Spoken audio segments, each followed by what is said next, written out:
my oldest son was bar mitzvah. I took him to the Shiva Zatzal. Now you have to understand, the Shiva already was older, and my son saw him once or twice before, but never really had a chance to speak to the Shiva Zatzal, but he was bar mitzvah, and I wanted to take him. So I took him into the Shiva's office, and when he walks in, you have to understand, he's walking into his father's Rabbi, Gadol B'Yisrael, and he walks in with the due reverence, and when he walks in, the Shiva starts laughing. How do you paint the radiator? How do you paint the radiator?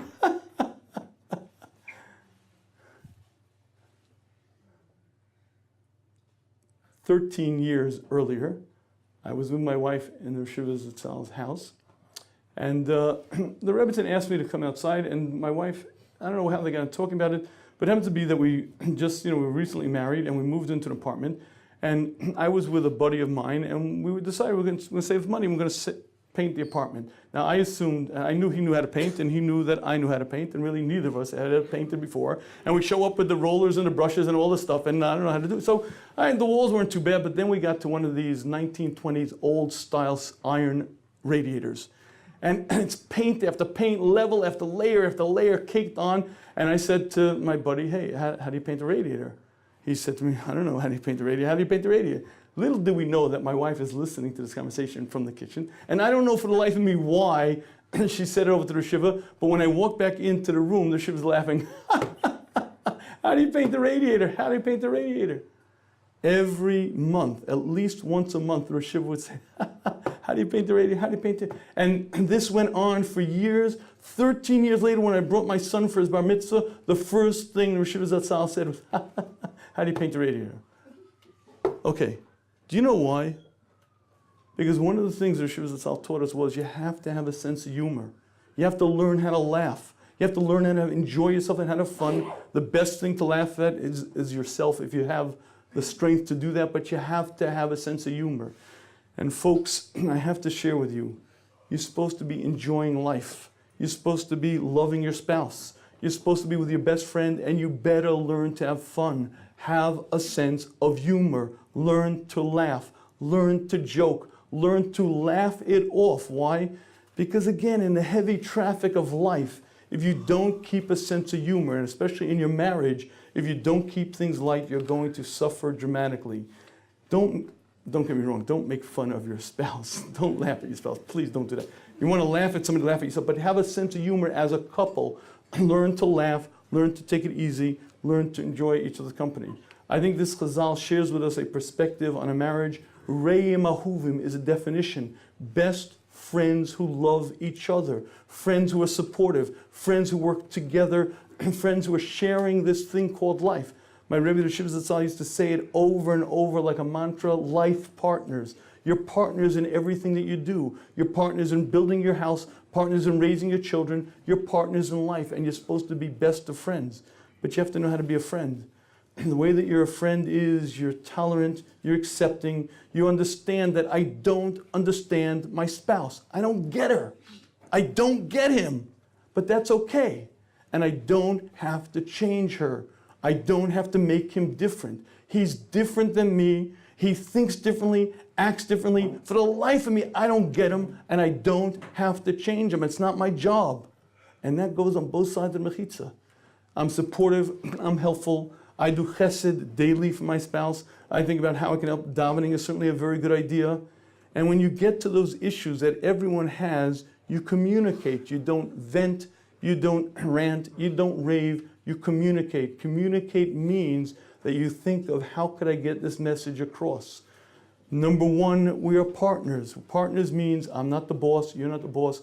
I need, I want. It's very good for me. To me, this is very important. If we could do it, it's great. And again, ladies, if you could end that with the, I'll trust your judgment. If we could afford it, I don't know. You decide, you tell me. But either way, you're presenting it as a best friend. And when you get to one of those difficult situations, the way you present it is you get a chance to say it once, you wait 30 days, you say it a second time, you say it a third time, after 30 more days, and that's it, you stop. And you either embrace it or you suffer. I told that guy, after you do this, if she doesn't actually go on this diet, you have a choice to make. You're either going to be married happily to a woman who's slightly overweight, or you're going to be miserably married to a woman who's slightly overweight. But you ain't going to change her. If she's not going to change, you can barely change yourself. No, you can't change yourself. You surely can't change her. And embracing that situation and recognizing I'm going to express my needs to my spouse. I'm going to be very open about them. If it can change, great. If not, I will shut my mouth and not mention it again. Not hag, not rag, not repeat it, never. It's a huge step forward. How to complain, again, it's very, very simple. I statements. I am bothered. I'm embarrassed. It hurts me, not you. I. Stay local, don't go global. Don't assassinate characters over here because it's very difficult. And when you learn how to communicate, and then you recognize that you're going to mess up at times, you also learn how to apologize. And apology means that it's never the issue. It's always the underlying feelings. That's what I'm apologizing for. That's what I feel terribly about. And don't ruin a good apology with a but. And when you do that, then you have fun together. Hashem helps. I just want to summarize very quickly. We have tools that Hashem gave us to succeed. Hashem is mezavik zivugim, and Hashem wants every marriage to be successful and happy. And Hashem did not create a single marriage to be miserable. You hear about it sometimes, a Tana maybe is on the level of getting it. But folks, you and I are not on the madrega that Hashem is going to put us into a miserable marriage. If we are in a miserable marriage, it's because I or my husband, I or my wife have failed. It's not because Hashem destined me to suffer. That's not the way Hashem runs the world. Not for us, not for our generation now. And therefore you have to know how to work it. The key to it is to build a connection. There are tools. You spend time together as a couple. When I say go out once a week, I mean it. I've said it more than once, more than a dozen times already. You have to spend time as a couple. But that doesn't mean coming to a Shalom Bayis here. That doesn't count. Well, I took my wife to the Shalom Bayis. She on that side, and I was like, no. And spending time with your spouse means connecting. You're romantic. Romantic means you send love notes, you send roses. By the way, do you know what a dozen roses cost? A dozen roses cost how much? $10. Do you know how much you buy with that $10? Oh my goodness. You cannot, with a diamond, you cannot buy what you could buy with those 10 roses. You give your spouse the recognition.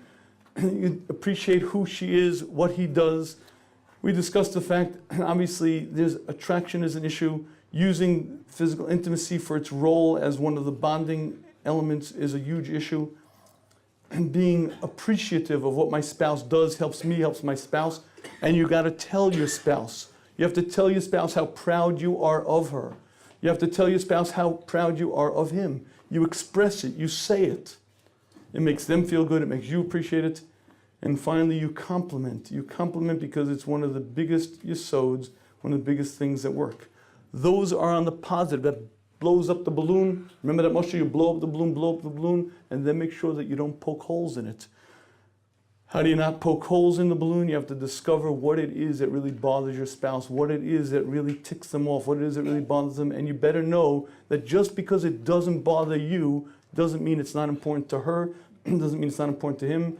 You work on that and you avoid the 10 really dumb mistakes that couples make. And Mitzvah Hashem, you have a beautiful, beautiful marriage. I want to finish with one last observation.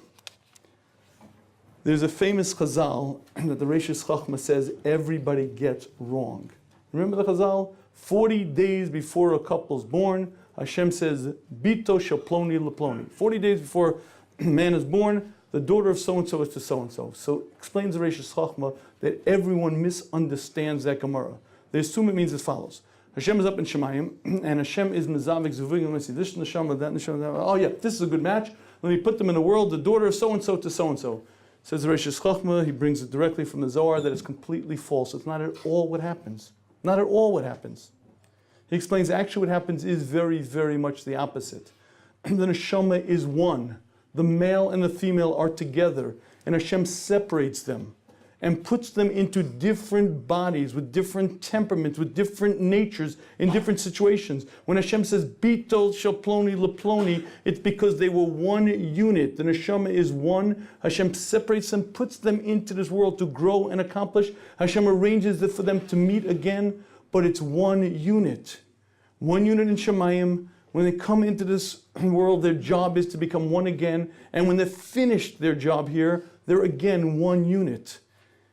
But to do that requires a tremendous amount of work. And the work is ultimately self-growth, self-improvement, learning to put someone else's needs before my own, learning to sincerely care about another human being, learning to find out what troubles that person, what I can do to improve their life, what I do that hurts them. And working on it and changing it, you remain best friends, and Hashem helps. In any case, I thank you very much. I wish you much hatzlach and bracha, and Hashem should guide you all properly.